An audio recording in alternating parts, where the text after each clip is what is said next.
Hello, boys and girls. Please know that Miss Tamnia is not enjoying this time away from you.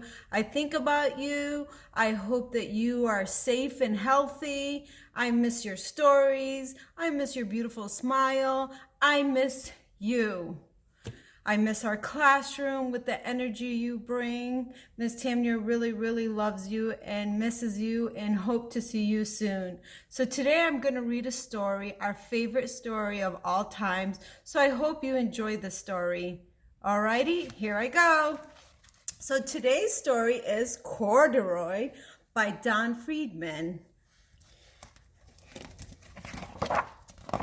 Okay, here we go. Corduroy is a bear who once lived in a toy department in a big store. Day after day, he waited with all the other animals and dolls for someone to come along and take him home. Look at Corduroy right over here. The store was always filled with shoppers buying all sorts of things, but no one seemed to want a small bear in green overalls. Then one morning, a little girl stopped and looked straight into Corduroy's bright eye. "Oh, Mommy," she said, "look, there's the very bear I've always wanted." "Not today, dear," her mom sighed. "I spent too much money already. Besides, he doesn't look new. He lost his button to one of his shoulder straps." Oh. Corduroy watched them sadly as they walked away. "I didn't know I lost my button," he said to himself. "Tonight I'll go and I'll see if I can find it."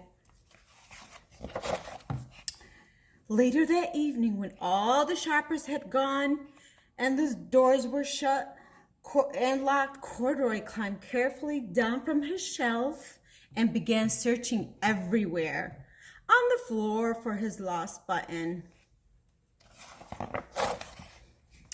Suddenly, he felt the floor moving under him quite by accident. He had stepped onto an escalator and up he went.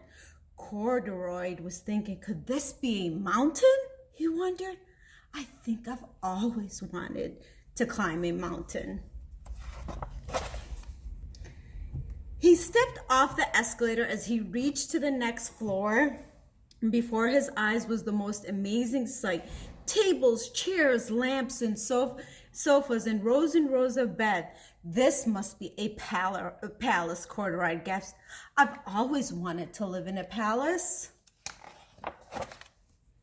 He wandered around admiring all the furniture. "This must be a bed," he said. "I've always wanted a bed." And up he crawled to the large, thick mattress. All at once he saw something small and round.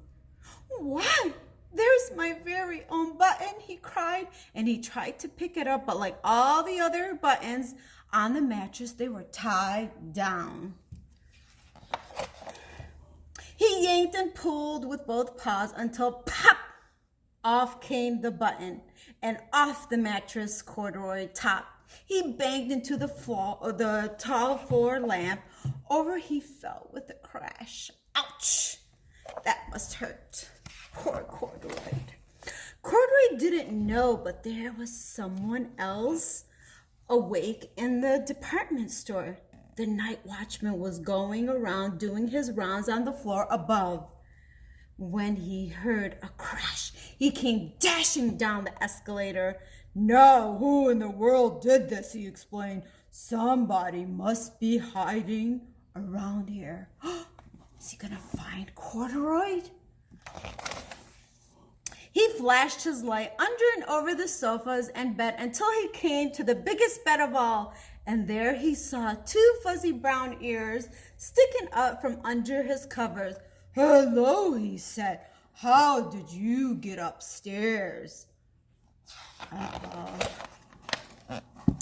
The watchman tucked Corduroy under his arms and carried him down the escalator and sat him on the shelf with the toy department with all the other animals and dolls. He's back where he was.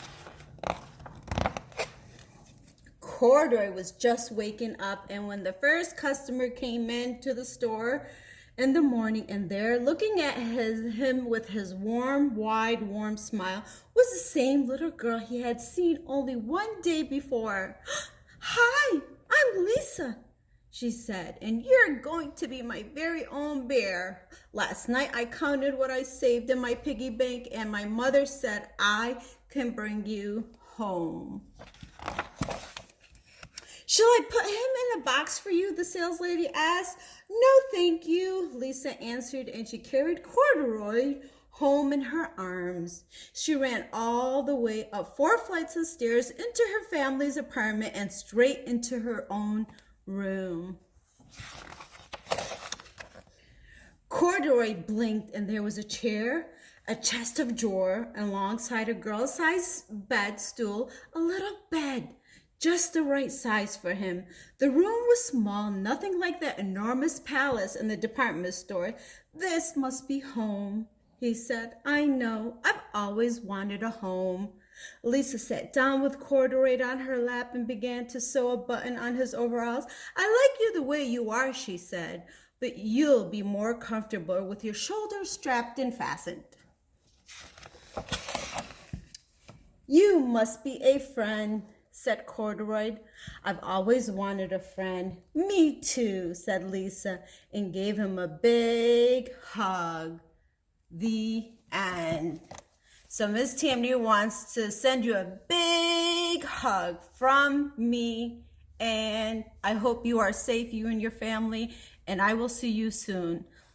Love you guys. Bye-bye. Until next time.